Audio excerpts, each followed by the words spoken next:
안녕하십니까 여러분. 오늘은 업무방해죄의 객체인 업무의 개념을 중심으로 그와 관련된 중요한 판례들을 설명할 계획입니다. 자, 그러면 업무방해죄는 건 뭘까요? 우리 업무방해죄 형법의 314조에 업무방해죄가 규정되어 있는데 허위사실의 유포, 위계 또는 위력으로 사람의 업무를 방해하는 것, 이것이 업무방해죄입니다. 그런데 그 업무방해죄의 객체인 업무의 개념은 어떻게 되느냐?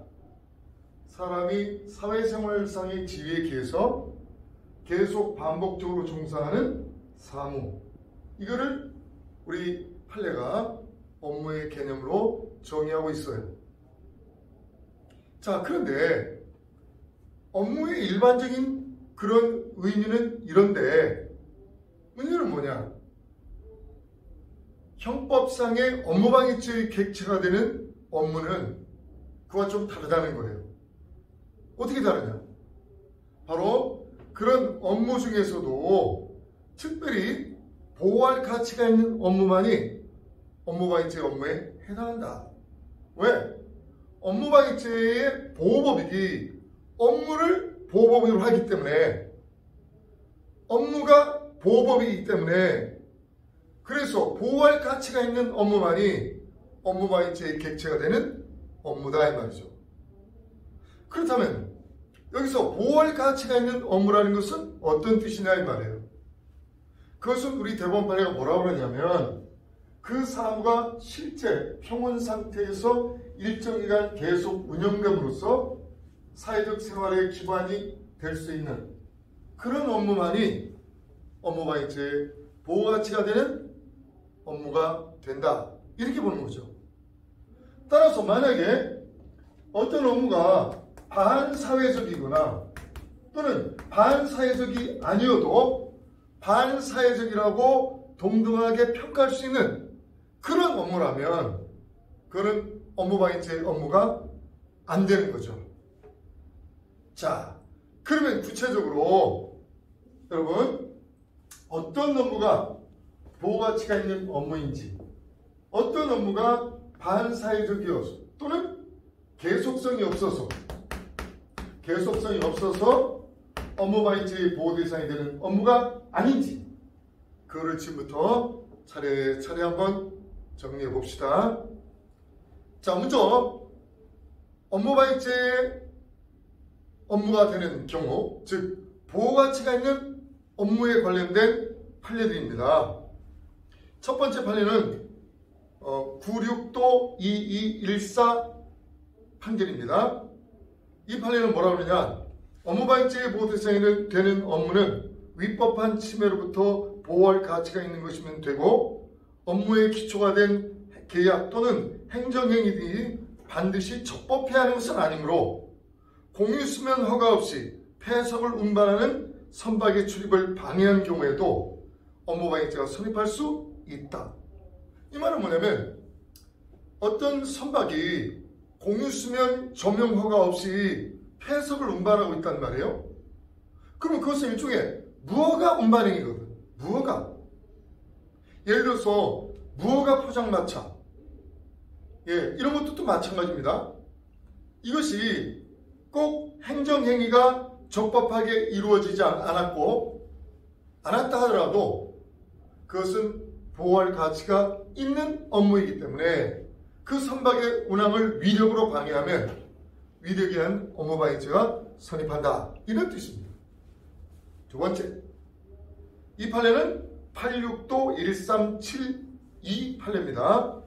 건물의 임차인이 임대인의 승낙 없이 전차했다 하더라도 전차인이 불법 침탈 등의 방법에 의해서 위 건물의 점유를 개시한 것이 아니고 그동안 평온하게 음식점 영업을 해온 이상 전차인의 업무는 업무방해죄에 의해서 보호받을 수 있다.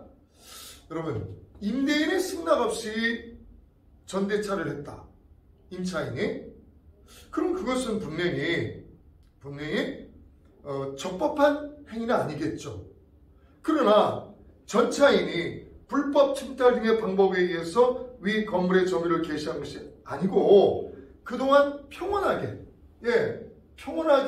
평온 상태에서 일정 기간 계속 운영을 해왔다면, 그래서 그것이 전차인의 사회생활의 기반이 되었다면, 그러면 그건 뭐야? 업무방해죄의 보호 대상이 되는 보호가치가 있는 업무에 해당한다, 이런 뜻입니다. 세 번째 판례입니다. 이 판례는 2008도 2344 판결입니다. 한국도로공사가 고속도로 통행료 자동 징수 시스템을 도입하기로 한 후에 업체 선정을 위한 현장 성능 시험을 시행한 사안에서 당시 입찰에 참가한 회사가 입찰 참여 조건을 위반하여 성능 시험 자체가 부적합한 것으로 드러났다 하더라도 도로공사의 위 성능 시험 업무는 업무방해죄의 보호 대상이 되는 업무이다. 그건 무슨 얘기냐면, 어떤 회사가 고속도로 통행료 자동 징수 시스템의 입찰 조건을 위반해서 참가를 했어요. 그렇다면 그 성능시험 자체가 부적합한 것이라 하더라도 도로공사의 이 성능시험 업무는 업무방해죄의 보호 대상이 되는 보호가치가 있는 업무다, 이런 뜻입니다. 그 다음에 네 번째 판례입니다. 이 판례는 9호도 1589 판결입니다. 종중 정기총회를 주재하는 종중회장의 의사진행 업무 자체는 일회성을 갖는다 하더라도 그것이 종중회장으로서의 사회적 지위에서 계속적으로 행하여온 종중 업무 수행의 일환으로 행해진 것이라면 업무방해죄 업무에 해당한다. 이 말은 뭐냐면, 종중회장이 1년이나 또는 2년에 한 번 종중의 정기총회를 주재할 거 아니에요, 그죠? 그러면 그것은 분명히 1년에 한 번 또는 2년에 한 번 하는 거기 때문에 계속성은 없어요. 그렇지만 종중회장의 업무의 일부로서 계속적으로 행하는 것이기 때문에 그것도 업무방해죄에서 말하는 업무에 해당한다, 이런 뜻입니다. 계속성이 있기 때문에. 자, 그렇다면 이제 보호대상인 업무에 해당하지 않는 경우들, 그 말은 뭐예요? 반사회적이거나 또는 계속성이 없을 때 보호대상인 업무에 해당하지 않는 것이거든요. 자, 1번 첫 번째 판례입니다. 이 판례는 2013도 3829 판결입니다. 자, 이 판결은 어떤 사례를 먼저 얘기해야 되겠어요? 조폭 똘마니가 자기 아들이 초등학교 1학년에 입학했는데 이놈이 뭘 오해해가지고 초등학교 1학년 수업을 진행하고 있는 교실에 침입했어요. 그래서 선생님에게 담임선생에게 막 욕을 하면서 너 내 아들을 해코지하면 내가 너 죽여버리겠어? 이런 식으로 욕설을 하고 막 협박을 했어요. 그러면서 이놈이 조폭 똘마니가 애들한테 물어본 거야. 1학년 아이들한테. 선생님이 우리 아들 괴롭혔냐? 그러니까 애들이 아니요! 이랬단 말이에요. 그러면 거기서 끝냈어야지. 계속해서 이놈이 이 조폭 똘마니가 내가 보기에는 뭐 조폭 두목도 아닌 것 같아. 똘마니 같아. 근데 이놈이 선생님을 계속 협박하면서 위력으로 맞으면 업무를 선생님의 수업을 방해한 거죠. 자, 이래가지고 이놈은 뭐 여러 가지 범죄로 제목으로 검사가 기소를 했어요. 그 다음에 모욕죄도 있고 뭐 업무방해죄도 있고 뭐 하여튼 뭐 협박죄도 있고 막 굉장히 다양하더라고. 그런데 우리 대법원이 학생들이 학교에 등교해서 교실에 수업을 듣는 것은 형법상 업무방해죄의 보호대상이 되는 업무가 아니다, 이렇게 판단해가지고 업무방해죄 부분은 무죄로 판단했어요. 그 이유를 보게 되면 국가의 의무교육 실시 의무와 부모들의 취약 의무 등에 기하여 학생들 본인의 권리를 행사하는 것이거나 국가 내지 부모들의 의무를 이행하는 것에 불과할 뿐 그것이 직업 기타 사회생활상의 지위에 기하여 계속적으로 종사하는 사무 또는 사업에 해당한다고 할 수 없다. 이렇게 판단한 거예요. 말하자면 초등학교 학생들이 학교에 등교해서 교실에서 수업을 듣는 것은 국가가 정하는 헌법이 정하는 의무교육, 실시 그로 인해서 반사적으로 누리는 그러한 어떤 혜택에 불과한 것이지 그것이 초등학생들이 학교에서 수업을 듣는 것이 교실에서 수업을 듣는 것이 그게 계속적인 사무가 아니라는 거예요. 예, 그래서 업무가 아니라는 거죠. 그렇죠. 예, 요게 아주 재밌는 판례입니다. 두 번째 판례입니다. 이 판례는 2011도 7081 판결입니다. 구 성매매 알선 등 행위의 처벌에 관한 법률에 수정하고 있는 성매매 알선 등 행위가 업무방해죄의 보호 대상이 되는 업무인가? 여러분, 성매매 알선은 뭡니까? 반사회적 행위 아니겠어요?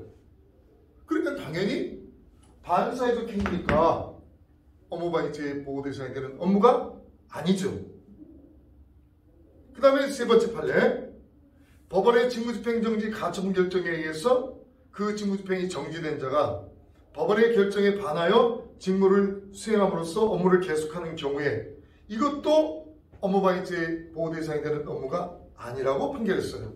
이 판결은 2001도 5592 판결입니다. 자, 이 법원의 직무집행정지 가처분 결정에 의해서 직무집행이 정지된 자가 법원의 결정에 반해서 직무를 수행한다. 그것은 반사회적이라고까지 보기는 어렵지만 그와 동등한 평가를 받을 수밖에 없다는 거예요. 반사회적이거나 또는 반사회적으로 동등한 평가를 받을 수 있는 그런 업무라면 업무방해죄의 객체가 될 수 없다는 거죠. 그 다음 네 번째입니다. 이 판례는 2004도 1256 판결입니다. 주주로서 주주총회에서 의결권 등을 행사하는 것이 형법상 업무방해죄의 보호 대상이 되는 업무에 해당하는가? 아니라는 거예요. 이 판결의 취지를 보게 되면 주주로서 주주총회에서 의결권 등을 행사하는 것은 주식의 보유자로서 그 자격에서 권리를 행사하는 것에 불과할 뿐 그것이 직업 기타 사회생활상의 지위에 기하여 계속적으로 종사하는 사무 또는 사업에 해당한다고 할 수 없다. 주주가 주주총회에서 발언하고 의결하는 것은 그 주주의 계속적으로 종사하는 사무가 아니라는 거예요. 반면에 이런 판례가 또 있습니다. 주식회사의 대표이사와 그 임직원들이 주주총회를 개최해서 운영하는 것, 주주총회를 개최하고 운영하는 것, 이것은 업무에 해당한다.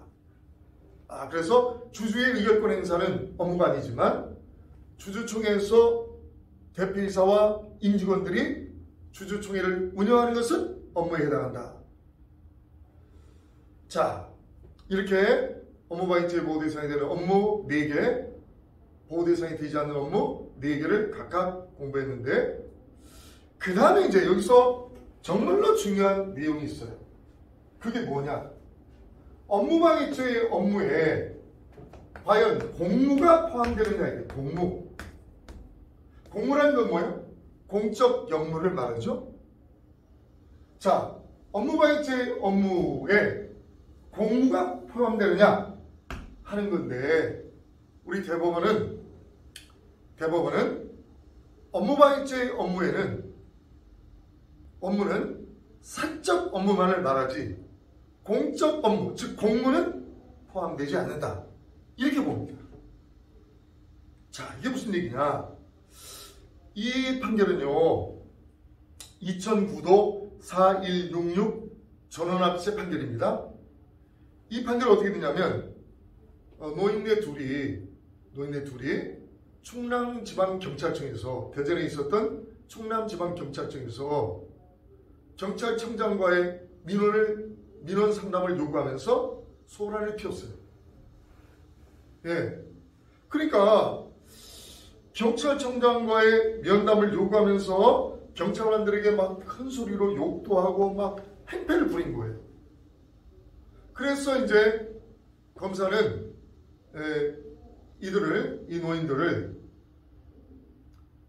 공무집행방해죄가 아니니까, 이 공무집행방해죄는 폭행, 협박 또는 위계를 해야만 공직방해 되거든요. 그런데 이거는 위력으로서 업무를 방해했기 때문에, 공무를 방해했기 때문에 공무집행방해죄가 아니라고 생각해서 업무방해죄로 기소를 했어요. 그런데 대법원 판단은 다릅니다. 뭐라고 하냐? 업무방해죄와 공무집행방해죄는 그 보호법익과 보호대상이 상이할 뿐만 아니라 업무방해죄 행위 유형에 비해서 공무집행방해죄 행위 유형은 보다 제한되어 있다. 즉 공무집행방해죄는 폭행, 협박에 이른 경우를 구성요건으로 삼고 있을 뿐 이에 이르지 아니하는 위력 등에 의한 경우는 그 구성요건의 대상으로 삼고 있지 않다. 그렇다면 이것이 업무방해죄가 되느냐? 업무방해죄도 아니라는 거예요. 예, 바로 그것은 업무방해죄 업무는 사적 업무, 사무만을 말하지, 예, 사적 업무, 사무만을 말하지, 공무는 업무방해죄에 포함되지 않는다는 거죠. 자, 이게 무슨 얘기냐면 우리 형법에 공무집행방해죄와 업무방해죄가 있는데, 업무방해죄는 행위가 뭐예요? 허위사실 유포, 위계, 위력 세 가지가 있는데, 허위사실 유포, 위계, 위력 세 가지가 있다는 거예요. 근데 공무집행방해죄에는 폭행, 협박과 그 다음에 위계밖에 없어요. 그런데 노인들이 공무집행을 방해한 것은 위력으로서 공무집행을 방해한 거거든요. 위력으로. 폭행, 협박에 이르지 않는 정도의 위력으로 방해한 거예요. 그것이 그러면 공무집행방해죄가 되느냐? 당연히 안 되지. 왜? 공직방해는 위력이 없으니까. 그래서 검사는 업무방해죄로 기소를 했는데, 우리 대법원 판단은 업무방해죄 업무는 사무, 즉 사적 업무만을 말하는 것이지 공무는 포함되지 않는다. 이렇게 본 거예요. 그래서 공무집행방해죄도 안 되고 업무방해죄도 안 된다. 이렇게 본 거예요. 또 하나의 판결을 얘기해 줄게요. 이거는 2008도 90498 판례입니다. 예, 1년 뒤에 나온, 앞에 판례 1년 뒤에 나온 판결입니다. 경찰청 민원실에서 말똥을 책상 및 민원실 바닥에 뿌리고 소리를 지르는 등 난동을 부리는 행위가 위력으로 경찰관의 민원 접수 업무를 방해한 것이라는 이유로 업무방해죄에 해당한다고 본 원심 판결에는 법리오해 위법이 있다. 이것도 역시 뭐야? 업무방해죄 업무는 사무, 사적 업무만을 말하기 때문에 공무를 위력으로 방해했을 때는 공직방도 아니고 업무방해죄도 안 된다. 자, 이런 내용입니다. 오늘은 업무방해죄 보호 객체가 되는, 업무방해죄 객체가 되는 업무의 개념을 중심으로 그에 관련된 중요한 판례들을 강의했습니다. 자, 그러면 여러분 다음 시간까지 안녕.